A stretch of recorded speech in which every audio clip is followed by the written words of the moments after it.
28 नवंबर को होने वाले नई सरकार के शपथ ग्रहण समारोह को लेकर आरजेडी के प्रदेश प्रभारी जयप्रकाश यादव और केंद्रीय महासचिव भोला यादव ने रांची में पार्टी नेताओं के साथ बैठक की और इस दौरान समारोह को भव्य बनाने का निर्णय लिया गया। समारोह में तेजस्वी समेत पार्टी के कई नेता भी शामिल होंगे।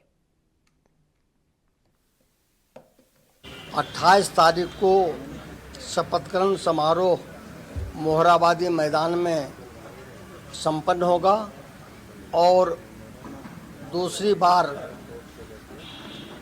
आदरणीय श्री हेमंत सोरेन जी माननीय मुख्यमंत्री जी का पद संभालने का काम करेंगे। सबसे बड़ी बात यह है कि यह चुनाव देश की राजनीति को एक दिशा दिया है। अम्बेडकर जी के द्वारा बनाए हुए संविधान का आज संविधान दिवस है। हम लोग संविधान दिवस तो मनाते हैं, लेकिन केंद्र में बैठी हुई जो सरकार है कहीं न कहीं बाबा साहब के संविधान को मिटाने का भरसक प्रयास कर रही है और वो अपना नागपुरिया संविधान लाने का प्रयास कर रही है, जिसमें देश की जनता उनको